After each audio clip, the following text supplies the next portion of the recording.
¿Qué tal? Hola, hola, ¿qué tal amigos? ¿Cómo están? Espero que ya me estén escuchando, me avisan por favor. Si es que por fin fue posible conectarnos a Facebook, tuvimos algunos inconvenientes para la transmisión, pero espero que ya nos estén viendo.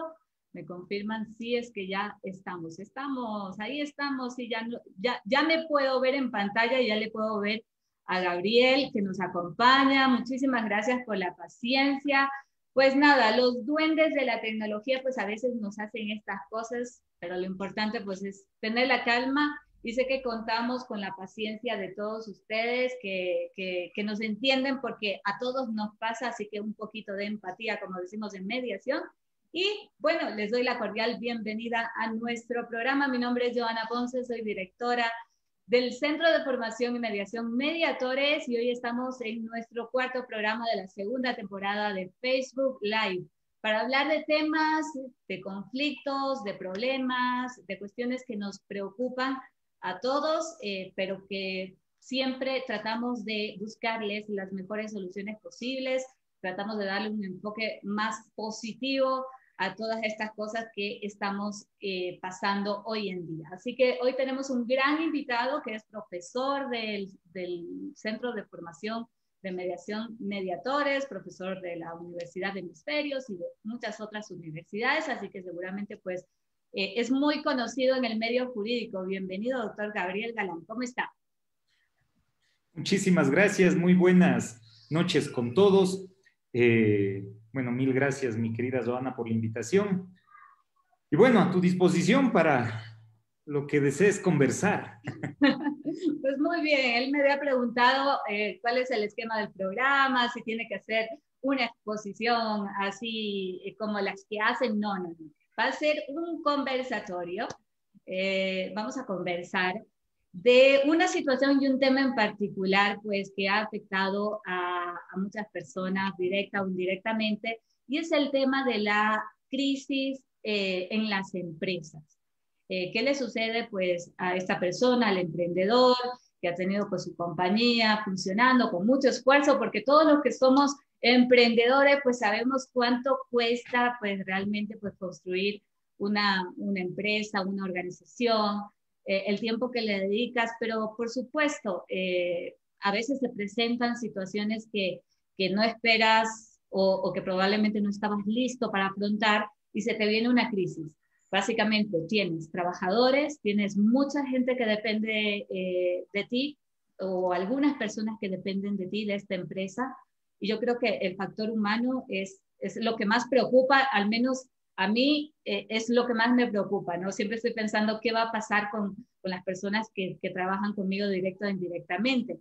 Adicionalmente, pues tienes obligaciones, tienes contratos, tienes deudas, tienes la presión de poder incrementar los servicios, las ventas, etcétera, eh, los locales, etcétera. Tienes muchísimas circunstancias que poder controlar en una crisis y pues te quería preguntar en este contexto, ¿cómo empezar a poner la casa en orden cuando pues muchas cosas se nos ha salido de control y por supuesto cuando no hay liquidez y cuando estás en un contexto así de difícil como el que estamos todos en estos momentos?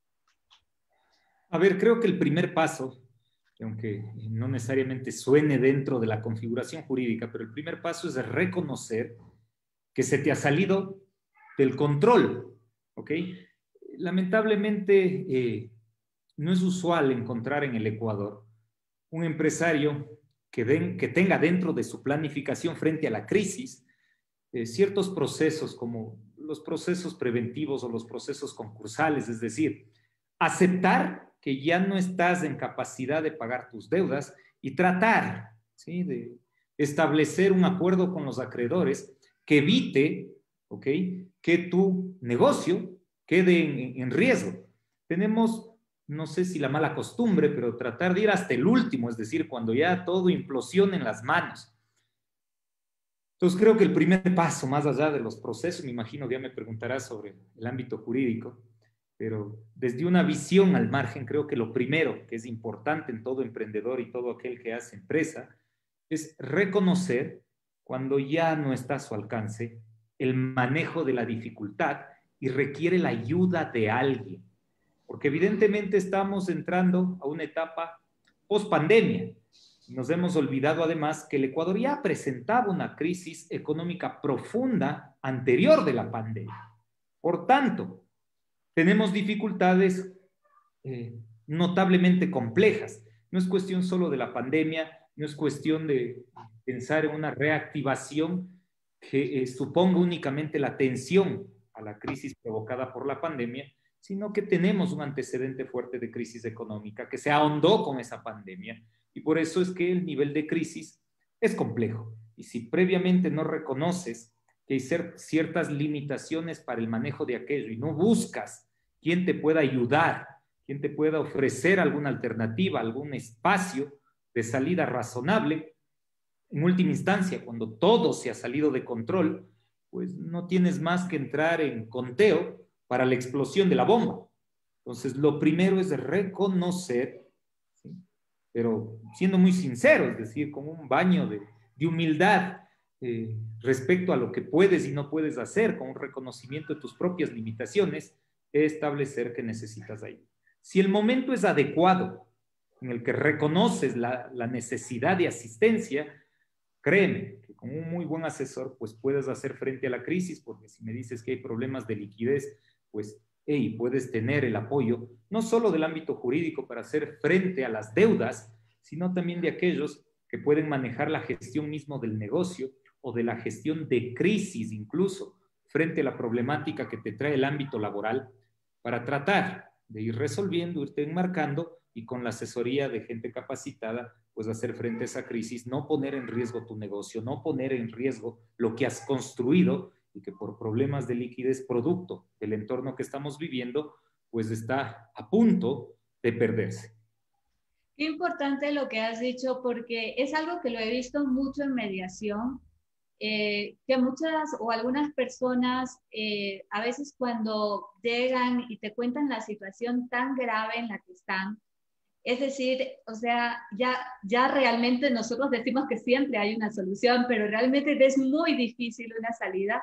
Y bueno, a veces preguntas, pero ¿cómo es que llegó a este punto? O sea, en algún momento, pues usted se dio cuenta de todos los problemas en los que se estaba metiendo y de esta bola de nieve que iba creciendo.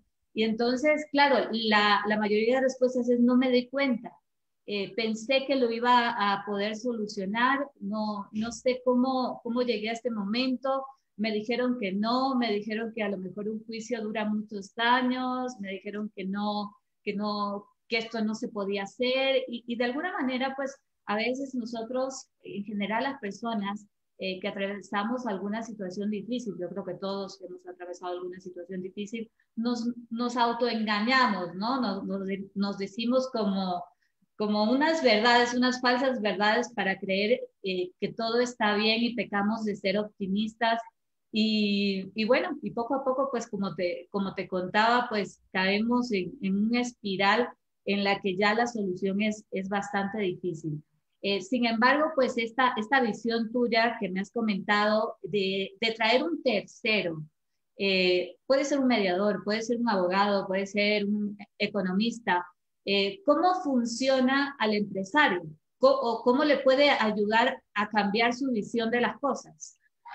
A ver, lo que pasa es que todo depende, y hablemoslo así, de una cultura de prevención. Si tú ves hoy por hoy en Ecuador, y se ha puesto como un modismo, y eso es lo lamentable, vienen olas fuertes de modismo, pero que no mueven las estructuras. Hoy recién estamos hablando de estructuras o de culturas de prevención a través de todos los sistemas de compliance en todas las ramas, ¿no? Es decir, recién ahora estamos regresando a ver buenas prácticas. Y dentro de este mundo de las buenas prácticas, cuando alguien es empresario, cuando alguien es emprendedor, también supone regresar a ver las buenas prácticas frente a temporadas de crisis, ¿ok? Y ya te digo, como no hemos tenido esa cultura, al empresario le cuesta mucho regresar a ver a terceros, es decir, están acostumbrados a recurrir al tercero cuando ya están con la soga al cuello. La cultura de prevención es pobre, no en todos, pero no hay una cultura en realidad de prevención en Ecuador. Si tú hablas con los emprendedores que están iniciando con sus proyectos, es gracioso, pero al tercero que podría ayudarle a prevenir, lo ve como un costo y muchas veces, digamos, como un gasto, ni siquiera costo, sino un gasto innecesario, porque obviamente en Ecuador las condiciones obligan que todo aquel que quiere emprender pues tiene que gastar mucho. Tenemos sobreregulado también el acceso, ¿sí?, al desarrollo de la iniciativa privada, pero el problema es ese. Si tú ves a un asesor que te podría ayudar frente a la época de crisis como un gasto innecesario, no promueves la cultura de prevención, pues tú esperas hasta el último, cuando ya estás muerto y resulta que ningún asesor en ningún área, ¿sí?, es mago ni resucita muertos.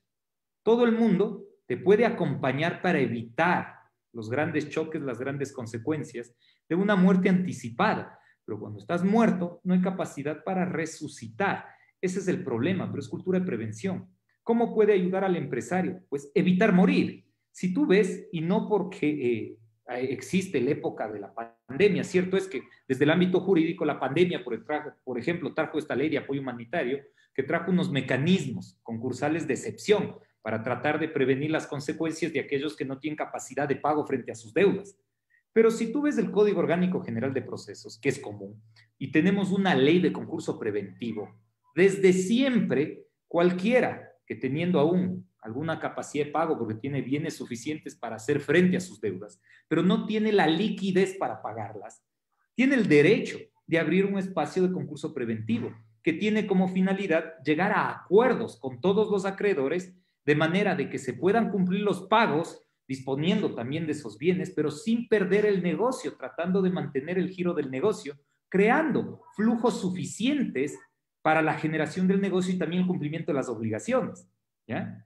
Pero muy difícilmente, ¿sí?, el empresario reconoce que ya está en esa posición y cuando busca al abogado es porque ya no tiene bien alguno para hacer frente a deudas que todavía están pendientes y ya no puedes hacer uso de estas herramientas de concurso preventivo y tienes que someterte a procesos concursales, en donde el supuesto es que ya estás quebrado o estás en estado de insolvencia y con un problema, porque quedas limitado de la administración de bienes. Entonces se te acabó tu emprendimiento, se te acabó la posibilidad de ejecutar tu actividad económica y solo por no haber previsto. Entonces, la ausencia de cultura hace que el empresario no busque asesoría. Si buscase asesoría y no le viese solo como un gasto innecesario, créeme que las consecuencias que puede traer cualquier crisis, pues pueden ser gestionadas, porque el riesgo, si bien no puede eliminarse, sí puede controlarse o minimizarse, pero teniendo las herramientas suficientes. Pero eso requiere prevenir y eso ya es parte de la cultura. Entonces, hoy por hoy, creo que después de lo que nos ha ocurrido, pues recién el ecuatoriano comienza a ver la necesidad de prevenir, porque es lo que hemos aprendido en esta época de pandemia, ¿no? Mira cuánto nos cuesta en algo tan sencillo que es utilizar mascarillas, que es llevar alcohol, que es lavarse las manos constantemente.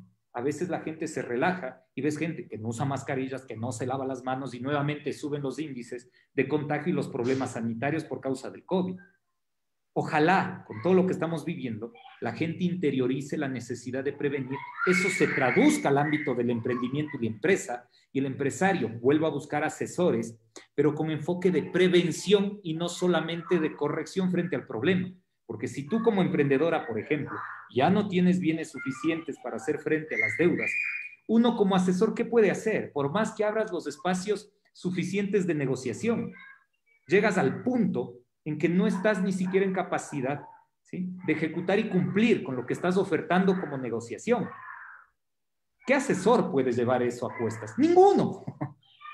Es más, te conviertes en una suerte de mentiroso asalariado para tratar de crear esos espacios de negociación para evitar que en último de los términos termines peor, pero a sabiendas de que estás aceptando acuerdos que no vas a cumplir y solo buscas dilatar el conflicto. Eso es una locura.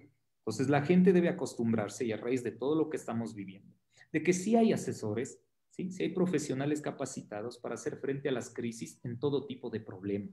Y obviamente cualquier asesor pues también tiene derecho a un justo pago, pero inclusive eso, los asesores que estamos preparados para hacer frente a las crisis, lo tenemos en claro y tenemos opciones para tratar de ejecutar incluso ese justo pago de la asesoría sin tener que considerar un gasto innecesario y obligar que el empresario se quede contra la espada y la pared en donde ya nadie puede salvarlo. donde la única estrategia posible es escóndete bajo las piedras y prende una velita a la Virgen a ver si alguien está dispuesto a renunciar a sus derechos de cobrar o si te ganas la lotería y tienes liquidez para el pago. Porque en último término, si quedas en estado de insolvencia o de quiebra, te va a ser muy difícil hacer frente y rehabilitarte frente a eso. Porque además, y algo que debería también tomar en consideración el empresario dentro de su compromiso dentro del sector empresarial, es que el buen nombre que tenga como empresario y la capacidad que ha mostrado para cumplir con sus obligaciones no es algo que puede perder, porque si él pierde aquello, pierde confianza de su entorno, le va a ser muy difícil volver a emprender. Así se rehabilite, porque queda marcado con ese fantasma de desconfianza. Qué importante lo que nos has comentado y quiero hacer énfasis en esto de las deudas. Sabemos que asociamos la palabra crisis con deudas y evidentemente pues es parte de la crisis. ¿Por dónde empezar? O sea, de lo que te puedo decir, tenemos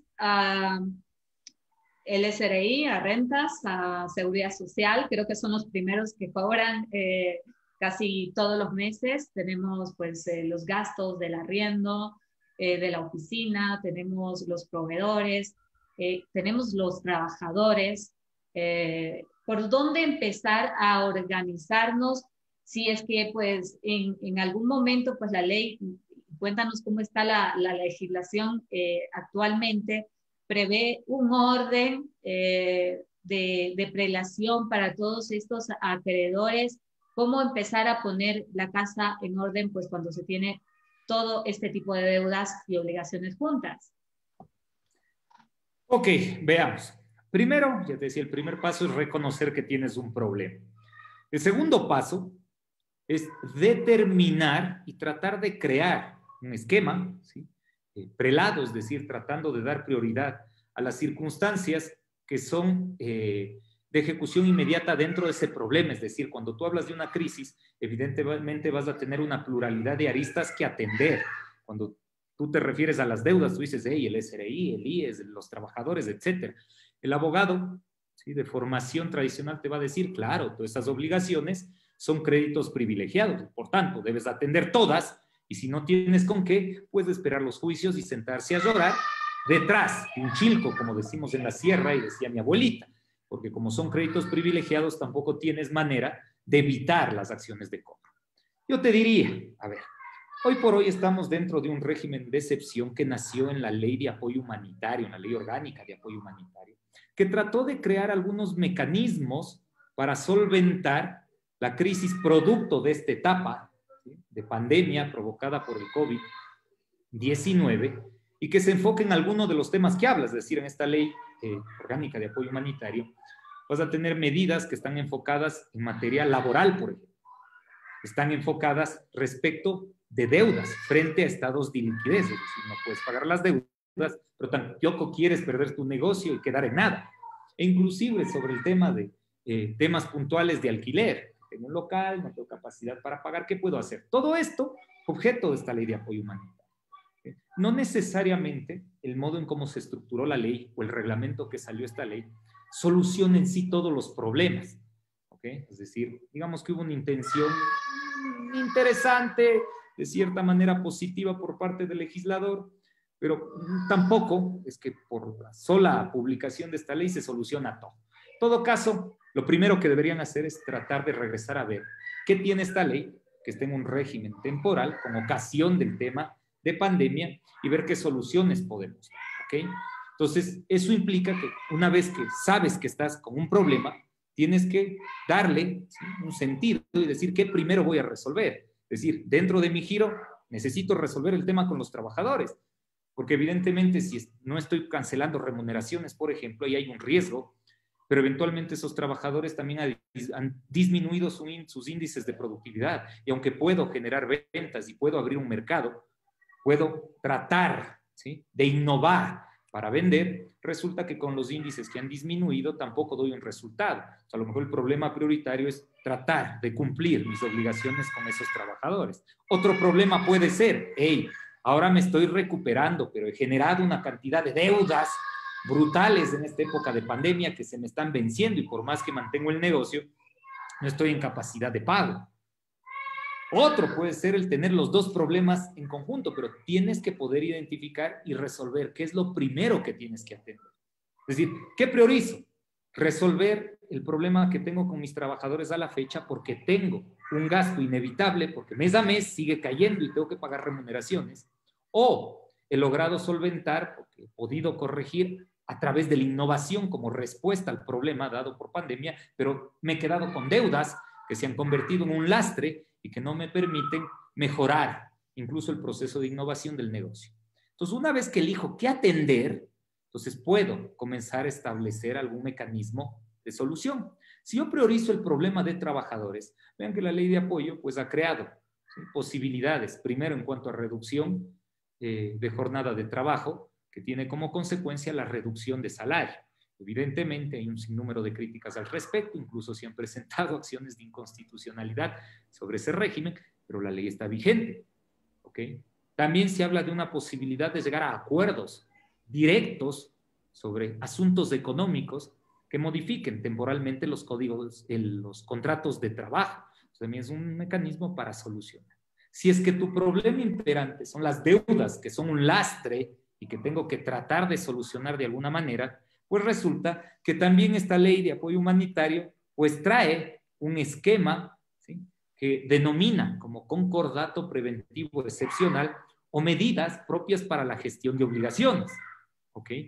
Que tampoco es raro, ya les digo, en términos generales, tenemos una ley de concurso preventivo que se aplica para aquellas compañías que están bajo el control de la Superintendencia de Compañías. Tenemos un régimen de procesos concursales y de procesos preventivos previstos en el Código Orgánico General de Procesos para todo aquel que realizando una actividad económica pues ya se vea con problemas de hacer frente a sus obligaciones. Pero además, esta ley trae en particular unos regímenes de excepción, con algo que parece notablemente interesante, y es que para hacer frente a estas consecuencias económicas derivadas de la crisis sanitaria, sobre todo trae lo que adopta el nombre de acuerdos preconcursales de excepción, es decir, un espacio de negociación directa o de mediación, que prevé las dos posibilidades, que es incluso anterior al concurso preventivo y evidentemente a los procesos concursales, es decir, es previo a tener que llegar a concluir. Tengo bienes suficientes para el pago de obligaciones, pero no liquidez, por tanto quiero llegar a un acuerdo para evitar la quiebra en mi negocio, y aún más previo a decir, ya me quebré y ahorita sí estoy jodido porque tampoco puedo extinguir obligaciones por el solo hecho de la quiebra. No, no, es un espacio anterior a esto, ¿ok? Por el cual, dado el motivo de crisis que a todos golpea, ¿ok?, y sobre la base de que vamos a ser solidarios también en todos aquellos que están dentro del entramado de los negocios, no es que voy a patearle al que está en el suelo, porque tampoco me soluciona la deuda. Es decir, si tú me estás debiendo a mí y tú no tienes capacidad de pago, pues yo no hago nada, gastando también en seguirte procesos, patearte en el suelo cuando sé que no tienes cómo pagarme. Entonces, en términos de solidaridad, parecería sensato a través de estos acuerdos preconcursales de excepción que tú y yo nos sentemos y tratemos de llegar a acuerdos, ¿ya?, que permitan establecer condiciones y plazos para la solución de esas deudas, ¿ya?, que puede pasar finalmente por esquemas, ojo, de reducción, capitalización, reestructuración de obligaciones pendientes, y con la ventaja que este régimen de excepción pues, se aplica a cualquier obligación. Bueno, hay pequeñas excepciones como son las instituciones financieras, tanto las que están sujetas al control de la Superintendencia de Bancos como las que pertenecen al sector de la economía popular y solidaria, pero al margen de aquellas, pues cualquiera puede acogerse a este régimen, ¿ok? Entonces, además de este régimen anterior, que es previo a cualquier espacio de concurso preventivo, pues también la ley de apoyo humanitario nos trae un régimen de concurso preventivo que facilite en todo caso, ¿sí?, las condiciones por las cuales uno puede someterse a ese concurso preventivo, a ese procedimiento por el cual trato de hacer frente a mis obligaciones sin tener que declararme en quiebra, sin tener que dejar de realizar mi actividad económica y sin tener que poner en riesgo mi negocio. ¿Ok? Evidentemente ese proceso se lleva ya en una vía judicial. Pero ya te digo, este esquema, anticipado incluso al concurso preventivo, tiene un espacio de negociación directa y de mediación. Y dadas las condiciones actuales, parecería que lo más razonable es tratar de aprovechar esto al máximo, ¿sí? Y llegar a suscribir, sean bien actas transaccionales o sean bien actas de mediación dentro de las condiciones y esquemas previstos por la Ley de Apoyo Humanitario, ¿sí? Para renegociar, reestructurar todas las deudas pendientes, garantizando que tu negocio no se pierda. Ahora, este régimen, claro, se da por un periodo de 3 años a partir de la vigencia de esta ley. Esto no va a durar de por vida. Más o menos el periodo que el legislador estimó para tratar de salir de las consecuencias económicas producto, se dice, del COVID, de la crisis sanitaria, pero hay que aceptar que no es sino la profundización de una crisis económica que la teníamos ya previamente al COVID. Perfecto, muy bien, muchas gracias, muy interesante todo lo que nos has dicho, mi querido doctor Gabriel Galán. Tenemos ya las preguntas en vivo. Y bueno, Jocelyn nos pregunta, ¿qué ayudas da el Estado o el gobierno a los empresarios precisamente para poder mantener el empleo? Si hay incentivos fiscales o cómo el empresario se puede sentir apoyado desde el gobierno, ¿no? A ver, todos los mecanismos de apoyo aparente al sector empresarial tienes un número de fuentes. Es muy complicado y nos demoraríamos, no sé qué tiempo tengamos, mi querida Joana, así que podemos ahondar y revisar una cantidad de incentivos. Al menos puedes hablarle de tres incentivos o 3 formas de que el gobierno pues, puede apoyar al empresario. Okay. Dado el tema en particular, primero, uno de los apoyos que vienen marcados desde el Estado es esta ley de apoyo humanitario. Recordemos que esta ley es de iniciativa por parte del Ejecutivo, que fue aprobada por la Asamblea Nacional y que trata, ¿sí?, de establecer un sinnúmero de mecanismos para atender las consecuencias económicas producto, ¿sí?, de la crisis sanitaria. Es decir, cuidado y caemos en ese sesgo de pensar que los únicos mecanismos de asistencia al empresariado pasan, ¿sí?, por incentivos tributarios. ¿Okay? También se han previsto incentivos tributarios, pero esos incentivos tributarios ya son de alguna data, es decir, uno de los problemas que tiene el Ecuador es pensar en la racionalización del gasto tributario, porque desde hace algún tiempo, en casi periodos de 2 años, 2 años, 2 años, se emiten leyes con un sinnúmero de incentivos tributarios, porque como la crisis económica era previa a la crisis sanitaria, pues existieron leyes que promovían estos incentivos tributarios. Es más, si ustedes chequean solo en el Código Orgánico de la Producción, Comercio Exterior e Inversiones, hay un régimen de incentivos generales para todo tipo de empresa. ¿Ok? Para todo tipo de empresa. Ya como temas particulares, producto de pandemia, ya les digo, si quieren salirse al margen de esta ley de orgánica de apoyo humanitario, porque esto de pago de deudas y demás no excluye a las empresas, precisamente se entiende que el emprendedor pues, es el que tiene o el empresario tiene un sinnúmero de deudas. Pero si quieren irse al margen de esto, recuerden que un sinnúmero de resoluciones se han adoptado dentro del ámbito de la administración tributaria, suspendiendo plazos, extendiendo plazos para periodos de pago, para declaraciones. De ningún modo justificaría la actividad del Estado, porque también tengo un sinnúmero de reparos a ciertos mecanismos que han realizado como incentivos, pero incluso el último régimen especial de microempresas, que tiene un sinnúmero de críticas, que en lo personal no es de mi agrado, pero fue configurado bajo el discurso de un incentivo para un sector importante de la economía en términos de facilitación en el cumplimiento de sus obligaciones tributarias y sobre la base de una aparente disminución de carga tributaria. Ahora que se está ejecutando, claro, de un sinnúmero de quejas, yo siempre fui enemigo un poquito, pero está dentro de la estructura de aparentes incentivos que se ha dado al sector empresarial. ¿Ya? Entonces, hay muchos. Ya les digo, en el mismo tema aquí de la ley de apoyo humanitario en materia laboral, el hecho de la disminución de la jornada de trabajo y disminución de la remuneración no es un incentivo que nazca de la agenda de los trabajadores. Es un incentivo que trata de promover la generación de empleo, pero aupando la posición del empresario. La posibilidad de modificar condiciones económicas en contratos de trabajo sigue la misma lógica. Hay regímenes, por ejemplo, de disminución, en su momento incluso regímenes de remisión tributaria que no datan de hace mucho tiempo. En la ley de apoyo humanitario también se prevé periodos de gracia, de no pago de alquileres. ¿Por qué? Porque se limitó la posibilidad de dar por terminados los contratos de inquilinato por el hecho del no pago de pensiones arrendaticias. Y ojo, que regula la ley de inquilinato, regula todo tipo de contrato de arrendamiento dentro, ¿sí?, del ámbito urbano de cada uno de los cantones y ciudades. Entonces no es que queda limitado únicamente a locales de vivienda, no. También beneficia a cierto sector del emprendimiento, de la microempresa, de la pequeña empresa. ¿Ya? Entonces todos esos son los mecanismos de incentivo como política desde el Estado.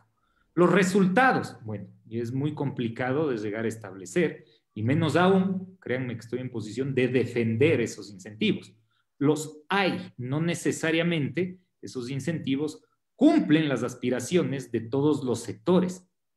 ¿Okay? Entonces, lo único que puedo hacer es describir las leyes a través de estos mecanismos, ¿sí?, en materia laboral, en materia de deudas, para la gestión de deudas, en materia de temas puntuales como el alquiler visto como un gasto, un costo importante en el ejercicio de determinadas actividades, sobre todo para el sector de micro y pequeñas empresas, las modificaciones en régimen tributario, la creación de este régimen especial de microempresas, incentivos tributarios que supone el hecho de crear exenciones para aquellos que invierten en determinados sectores por ciertos tiempos que provienen incluso anterior a la ley de apoyo humanitario, líneas de crédito, ¿sí?, se supone de fácil acceso para emprendedores, también políticas anunciadas al respecto, insisto, no conozco el resultado, pero sí el planteamiento de ese tipo de asistencia.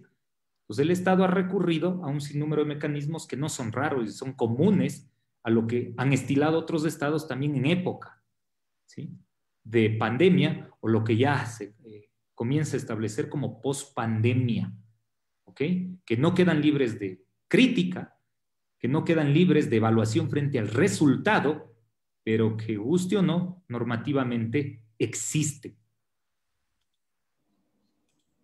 Perfecto, yo creo que son algunas las alternativas con las que cuenta el empresario, pero de lo que me doy cuenta, pues es muy importante el conocer estos beneficios y saber cómo se aplican a cada caso en particular, y de ahí la importancia pues de tener siempre el apoyo técnico necesario para que pueda sacar provecho también pues a las ayudas que a veces están, pero no nos damos cuenta de ello, ¿no? Y pensamos que las cosas son blanco-negro. Hay algunos matices. Es que el problema más grande en la aplicación de cualquier incentivo que provenga de cualquier política pública es la deficiencia en el diagnóstico que se hace del problema dentro de una empresa en particular. Es decir, nos hemos acostumbrado a analizar los incentivos en abstracto. Entonces escuchamos menciones y comunicaciones públicas, decimos, qué lindo, esos son los incentivos, pero no sabemos si ese incentivo es acorde al problema que estamos viviendo, y no sabemos si en realidad, además del incentivo, se aplica en particular para el problema que tengo. He ahí la necesidad de ver asesores, porque lamentablemente el entramado, y en eso sí voy a ser bastante claro, el entramado normativo en Ecuador, tú como abogada sabes, tiende a ser complejo, porque tenemos un sinfín de normas, un sinnúmero de disposiciones, y no siempre se conocen a cabalidad todas, y muchas a veces tienen procesos de sobreregulación porque se crea el incentivo y sobre el mismo sacan 20,000 reglamentos con un sinfín de condiciones en un espacio de pandemia en donde ni siquiera es fácil realizar trámites administrativos porque hay que hacerlos en línea, con un sinnúmero de dificultades en un país donde tecnológicamente todavía tenemos muchos pendientes. Entonces, claro, por eso se requiere la asesoría inclusive para poder acoger adecuadamente de la gama de incentivos uno que sí pueda servir dentro de mi negocio, porque si cojo en abstracto a la ligera y apunto a todos, lo único que hago es elevar la carga y costo administrativo de mi empresa y comienzo a abrir más frentes de problema y no de solución. Entonces, el diagnóstico es importantísimo, pero eso se hace con asesoría de gente que conozca cómo hacer frente a esos problemas. Perfecto, importantísimo, y nos queda muy claro pues esta ayuda personalizada de poder aplicar pues al problema concreto pues una serie de soluciones que pues nos ha comentado el doctor Galán existen efectivamente en nuestra legislación y también pues son parte de la política pública y también de la política fiscal. Es importante pues tener el asesoramiento adecuado. Tengo otra pregunta. Rafaela nos pregunta ¿qué significa la insolvencia? Nuevamente, pues esta pregunta es muy frecuente. ¿Cómo puedes definirnos la insolvencia y qué efectos tiene? El estado de insolvencia no es sino el estado de quiebra. Lo que ocurre es que se denomina quiebra al estado de insolvencia de los comerciantes. ¿Y a qué me refiero? ¿Cuándo llegas a ese estado de quiebra? Llegas al estado de quiebra cuando uno asume, ¿sí?, que tu situación económica pues ya no te permite hacer frente a tus obligaciones. ¿Por qué? Porque ya no cuentas con los medios adecuados para cancelar. ¿Y cómo debe ser visto esto? Cuando uno asume una obligación, uno siempre pone como garantía todos sus bienes presentes y futuros. Por eso es que jurídicamente cuando uno no paga, pues se puede perseguir el cobro en tus bienes. Es decir, lo que la gente coloquialmente te diría, como no pagué, me quitaron el auto, la casa, entraron a mi casa y se llevaron un poco de bienes para rematar y pagar la deuda. Cuando tú entras a este estado de insolvencia es bajo el supuesto de que ya no estás en capacidad de pagar. Entonces la ley prevé algunos momentos en específico, es decir, y el juez te ordena pagar una obligación pendiente y tú ni pagas, ni enlistas bienes y no tienes bienes para pagar.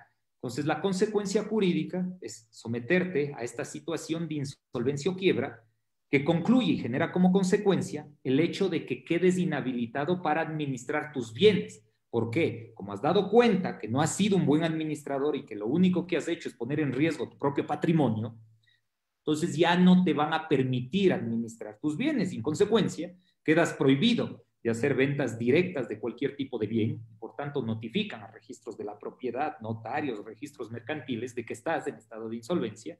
No vas a poder abrir ya cuentas bancarias, en particular cuentas corrientes que están ancladas a la actividad económica y para eso van a notificar a la Superintendencia de Bancos y a la Superintendencia de Economía Popular y Solidaria, ¿ok? Y lo máximo que te van a permitir, claro, es desarrollar una actividad en relación de dependencia, muy probablemente no vas a poder administrar y eso implica no hacer actividad económica, y de la mano con un tercero que se denomina el síndico de la quiebra, que no es sino alguien que va a administrar los bienes por ti y que es nombrado por el juez. Entonces, ¿qué hace ese síndico de la quiebra cuando estás en estado de insolvencia? Si tú ya quieres un trabajo porque de algo has de vivir, si no puedes administrar los bienes, no es que quedas botado debajo del parque hasta que mueras, de algo has de vivir. Entonces vas a realizar una actividad probablemente relación de dependencia por la cual vas a recibir un ingreso. Lo que va a hacer el síndico de la quiebra es coger ese ingreso él, porque tú no puedes administrar, entregarte el 50% para la supervivencia tú y de tu familia y el otro 50% él va a utilizar para pagar las deudas pendientes, de acuerdo a lo que los abogados llamamos las reglas de prelación de crédito, es decir, viendo qué créditos prefieren a otros. Entonces va a decir, tienes deudas con el SRI, tienes deudas con el IES, tienes deudas de pensión alimenticia, tienes deudas con trabajadores, ok, pues lo primero comienzo a pagar eso. Una vez que termino de pagar eso, voy a las otras deudas, las que están en segundo grado, ok, pago. Y así hasta cancelar todo. Y una vez que cancelo todo, como ya no tengo deudas y puedo nuevamente generar un patrimonio, yo puedo solicitar que me rehabiliten y por tanto me excluyan, ¿sí?, de ese estado de insolvencia o de quiebra para libremente volver a administrar mis bienes, ¿ok? Pero ya les digo, jurídicamente, hoy por hoy, además de insolvencia, según lo que determina el Código Orgánico General de Procesos, se presume en determinadas situaciones. Evidentemente, el asesor les sabrá explicar cuáles son esas situaciones para evitarlo, porque la primera situación es algo tan simple como que el deudor haya recibido mandamiento de ejecución, que no es otra cosa que la orden del juez diciendo pague, y que ese deudor pues no haya pagado y tampoco haya enlistado bienes para el pago. Es decir, puede haber personas que sí tienen la capacidad para pagar, pero por desconocimiento, quizá una mala asesoría, en lugar de pagar o enlistar bienes, porque ya judicializaste, ya perdiste el juicio, está claro que debes pagar. Por no hacerlo, se presume tu insolvencia, provoca como consecuencia la falta de administración de bienes y comienzas, ¿sí? Y quedas con una prohibición brutal para el ejercicio de actividad económica y comienza tu debate. Porque una vez que estás en estado de insolvencia, si tengas medios y demás, y tengas actividad económica, ya no la vas a poder ejecutar. Entonces, ahí sí empieza el debate. Y sencillamente, por no haber oportunamente, al menos, haber mencionado unos bienes para con eso pagar una deuda. ¿Ok? Entonces, eso más o menos frente a lo que es la insolvencia y la quiebra. Cuando ese estado viene de personas que no tienen ese título de comerciantes, sino que es una obligación de una persona en términos civiles, pues adopta el nombre de insolvencia. Si es comerciante, es decir, una obligación fruto de la actividad económica, de aquellos actos que se reconocen como de comercio, pues adquiere el nombre de quiebra. Perfecto, clarísimo. Finalmente tengo una pregunta, ya nos quedan pocos minutos y quisiera preguntarte específicamente, bueno, tú como mediador, formador de mediadores, ¿cómo crees que la mediación puede ayudar tanto a las empresas como a los trabajadores también a poder solucionar pues muchos de los problemas que atraviesan durante esta crisis? ¿Qué efectos tiene un acuerdo de mediación? ¿Qué garantías, qué ventajas pues tiene este mecanismo de solución de conflictos? A ver, yo creo que la mediación hoy por hoy es una herramienta inevitable. Yo recuerdo alguna vez, mi querida Joana, que me pediste que un pequeño artículo a inicios de la pandemia, preguntándome la visión que tengo de la mediación en esa época que aún no avisoraba todo lo que tenemos. Y creo, en ese artículo, yo había mencionado que la mediación sí va a constituir quizá en la herramienta más importante para hacer frente a las consecuencias de la crisis. ¿Ok? Y ahora quiero ratificar esa idea. ¿Por qué? El COVID en el Ecuador ha sentado ya consecuencias económicas de una crisis económica anterior. Por tanto, las consecuencias son profundas. Es decir, el que tiene hoy un problema no es un problema que se supera de manera sencilla. Es decir, es un problema que viene apalancado en no tienes flujo suficiente de dinero, tienes unas restricciones y una disminución de venta brutal, tienes problemas con trabajadores porque es un gasto que siendo permanente se sigue incrementando en el tiempo. Además, estás en una situación en donde la administración tributaria más que nunca ha redoblado sus esfuerzos para la recaudación de tributos, porque evidentemente también hay un problema de sostenibilidad del presupuesto del Estado, a sabiendas que el Estado ha incrementado su gasto público para hacer frente a la crisis sanitaria. Entonces tienes problemas por todo lado, problemas por todo lado. Si tú utilizas los mecanismos ordinarios judiciales, pongámoslo en otra palabra, si utilizas aquellos mecanismos compulsivos de cobro, en donde haces uso de la fuerza legítima del Estado para cobrar, te vas a encontrar con un sinnúmero de deudores que no van a estar en capacidad de pago, que es lo real. Entonces tú sigues un juicio para no obtener un pago, sigues un juicio simplemente para patear al deudor en el piso y mientras más patadas les des, menos garantizas la oportunidad de que en realidad te restituya lo que te debe. Y lo que a ti te interesa es tratar de recuperar, porque tú también vives las necesidades propias de estas condiciones de pospandemia y de crisis económica que se ahondó por la crisis sanitaria. Entonces, de nada te sirve tener un abanico de juicios en contra de todas las personas si esas personas que te deben no están en condiciones de pagarte por más amenaza que reciban. Y ojo, que el juicio te cuesta. Y no solo el costo es económico, el costo incluso es emocional. Porque en este problema actual en el que tú también necesitas de estar lidiando con abogados, con el proceso, yendo a audiencias, subiendo la posibilidad incluso del contagio de la misma esta enfermedad, de este virus, a sabiendas que tienes, y ha pasado porque conozco juicios en donde el deudor está en coma, ergo ni siquiera puedes caminar bien con el proceso judicial porque quedas inhabilitado hasta para la citación porque el señor está en coma, pero no sabes dónde. Hay reservas de información, no puedes acceder ni siquiera a los lugares o a las unidades de cuidado intensivo.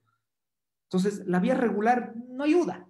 ¿Qué debes buscar? Espacios alternativos. ¿En qué términos? Siendo solidarios, porque la crisis pega a todos. Uno debe entender incluso que aquel que no te paga, no es que no te paga porque no le da la gana de pagar. Hay que ver la opción de que no te paga porque a lo mejor siente el mismo problema que tú sientes y los flujos están notablemente limitados. Pero el hecho de estar en la misma posición debería construir ese puente de empatía que tú mencionabas al inicio, decías como los mediadores, mencionamos la empatía. Pues sí, hoy más que nunca, dada la necesidad común, creo que podemos crear esos puentes de empatía y en lugar de patear al deudor en el suelo, abrir un espacio de conversación que permita dar solución real, porque hoy por hoy es preferible, por último, que te gotee flujo de efectivo a que no te llegue nada, porque por último, con ese goteo tú también puedes plasmar otro tipo de acuerdos frente a tus acreedores en los mismos términos, de manera que todo el mundo pueda satisfacer de a poco las necesidades económicas que tenga. Porque además, en una situación como la que vivimos, la crisis, pongo estos términos, no es netamente económica, porque no estamos pasando solo una fase de recesión por el encierro y la enfermedad, también vivimos una crisis emocional. Entonces, muchos conflictos en el cobro de esas deudas, ¿sí?, se escalonan por la dificultad que tienes en comunicarte y por ese trasfondo y esa historia emotiva que te evita abrir los ojos frente a la posibilidad de llegar a un muy buen acuerdo. Entonces, la mediación te garantiza contar con un interlocutor que está debidamente preparado, que tiene capacidad para determinar con claridad el conflicto, que está capacitado para tratar de articular un sinnúmero de opciones viables hacia la solución y que además puede controlar los flujos de comunicación para disminuir el escalonamiento, producto de esa crisis también de emociones que trae el encierro, la tristeza de perder seres queridos, ¿sí?, el hecho de sentirse amarrado frente a estos problemas de orden económico, la desesperación de estas limitaciones. Entonces, claro, la mediación se vuelve quizá la mejor manera de tratar de articular hoy por hoy una solución viable, porque además los costos que supondría una mediación con la articulación de una solución a corto plazo frente a los costos que tienes que realizar en un proceso ordinario, en una función de administración de justicia que también se ve disminuida producto del COVID, ¿ok?, porque se ve saturada con limitaciones, porque tienes que ir a hacer colas de 6 cuadras para presentar un escrito, porque se suspenden audiencias, porque suben los niveles de contagio, etcétera, son completamente distintas. Pues los costos de mediación son notablemente menores y además trabajas con centros o con mediadores que están preparados para hacer frente a la crisis, pues, porque es parte del proceso de formación de mediación. Entonces el centro de mediación te va a entender el hecho de que a lo mejor no tienes lo necesario para el pago que se aspira y con el mismo centro de mediación va a haber oportunidades de reconocimiento de los pagos para la justa labor que hace ese centro de mediación y esos mediadores. Entonces, claro, tienes espacios de conversación en donde todos vamos a estar metidos en esta línea muy empática de lo que se está viviendo y sobre todo pensando en la capacidad de construir acuerdos viables, porque al mediador no le interesa sacar un documento en donde se ajusten acuerdos que no sean ejecutables, porque le estaría sometiendo un proceso de ejecución en vía judicial y sabemos que hoy por hoy eso no resuelve nada. No estamos sacando una sentencia que da la razón a uno mientras se la niega al otro. No, no. Estamos tratando de crear acuerdos sobre la base de que se puedan cumplir con todas las circunstancias que engloba la problemática actual. Entonces yo creo que la mediación hoy por hoy es una de las mejores herramientas para la solución de cualquier tipo de conflicto, inclusive no aquellos de carácter económico, porque a veces vemos, y obviamente en el sector empresarial, una seria preocupación son las disminuciones o las afectaciones patrimoniales. Pero ojo que hoy por hoy el conflicto dentro del ámbito de las relaciones personales se ha incrementado en todo tipo de relación y a todo nivel. Y la mediación siempre va a abrir espacio para tratar de resolver cualquier tipo de conflicto, incluso los que son puerta adentro, porque estar encerrado no es sencillo. Entonces, si se puede, ¿sí?, trabajar alrededor de esos conflictos, ¿por qué no se podría trabajar respecto del pago de obligaciones, construyendo soluciones razonables, pero conociendo la realidad que vivimos, el entorno que tenemos, y en ese puente de empatía, siendo sensibles a las necesidades que van a ser comunes de todas las partes involucradas? Muchísimas gracias. Yo creo que nos has resumido muy bien las ventajas que tiene la mediación. Quisiera sumar, pues, una más, que no hay mejor salida que aquellas soluciones que uno mismo las propone y las acuerda. y que no te imponen. Uno cumple con mejor ánimo, aunque sea difícil, pues cuando has logrado tú o cuando esa solución ha nacido también de ti, pues es mucho más probable que se cumpla. Muchísimas gracias, Gabriel. Muy interesante todo lo que nos has mencionado. Por favor, tus datos, tu firma jurídica y a qué teléfono te pueden contactar para quienes pues quieran alguna asesoría. Ok, muchísimas gracias. Bueno, mi nombre es Gabriel Galán. Mi estudio jurídico es Legacy Abogados. ¿Sí? Mi número personal es el 0984 48 43 18. Evidentemente, mi estudio tiene diferentes áreas en las cuales se puede atender un sinfín de conflictos y encantado les podría encaminar, ¿sí?, con profesionales de primer nivel que pueden ayudarles, no solo en un esquema de corrección, porque también tenemos personas preparadas para hacer frente ya al problema del muerto, no, sino en un esquema también de prevención adecuada, en el que podemos articular respuestas previamente a que la enfermedad se vuelva inmanejable. Muchísimas gracias, Joana, por permitirme estos minutitos de propaganda. No, por supuesto, es un gran estudio jurídico, han ido algunas mediaciones nuestras al centro de mediación, siempre bienvenidos, muy buenos profesionales y sobre todo esto que dices, personales muy bien preparados, pero con una calidad humana pues especial, que siempre tratan de buscar las mejores soluciones para su cliente y el menor impacto, no solo en el área económica, sino también en el área emocional. Yo creo que rescato mucho esto de tu estudio jurídico. Así que, bueno, están muy recomendados con Legacy Abogados. Así que muchísimas gracias, amigos, por haber estado en nuestro programa. Dios mediante, nos vemos el próximo miércoles con otro tema más. Me escriben por interno sobre algunas ideas o propuestas de qué les gustaría que hable en el siguiente programa. Un abrazo a todos. Chao, chao. Muchísimas gracias. Chao, chao.